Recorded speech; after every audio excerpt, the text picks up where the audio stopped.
poussière de vent, d'étoiles pour incarner le temps et les vagues labiles une à une les pages d'horizon, le livre unique d'outre-mer, d'outre-nuit, avec sa terreur aux viscères, une à une des bouffées d'épouvante, l'obstination d'un bruit, le métronome du battement, un harcèlement sur la grève aux oreilles d'enclume. Il faudrait entrer de l'autre côté du mur, de l'autre côté des pierres disjointes du poème. Des pierres, on retient le frottement, l'amenuisement jusqu'à l'extrême des cendres qui tout engloutissent des forêts et des rumeurs. On guette la disparition, le maelstrom fatal, la suffocation. C'est ce qu'il restera de l'éternité.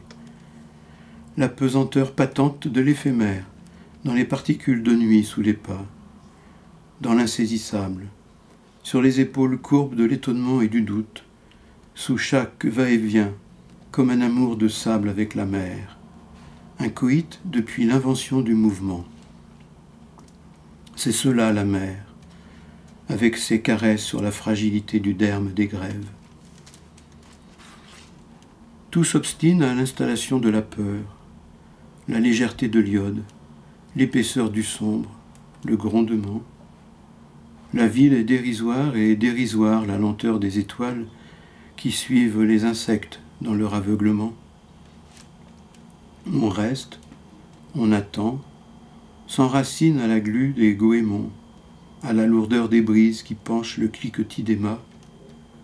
Ce qui palpite en soi n'a pas de nom. On a peur, terriblement peur. On est seul comme on est seul à souffrir, à mourir, sans que les mots ne puissent jamais rien ou si peu. On est seul avec le murmure de la mer qui dit son mal de ventre, son mal de tête, sa difficulté à être la mer, son impossible à être autre que la mer, dont elle est pourtant la houle et les abysses. Mais la mer, comme la poésie, c'est toujours autre chose. Alors, on lit la mer, ligne à ligne, la paume de la plage où il fait un bruit de poème. C'est la mer, et beaucoup d'autres mots qu'on ne sait pas dire. Poussière de vent, d'étoiles pour incarner le temps et les vagues labiles une à une les pages d'horizon, le livre unique d'outre-mer, d'outre-nuit, avec sa terreur aux viscères, une à une des bouffées d'épouvante, l'obstination d'un bruit, le métronome du battement, un harcèlement sur la grève aux oreilles d'enclume.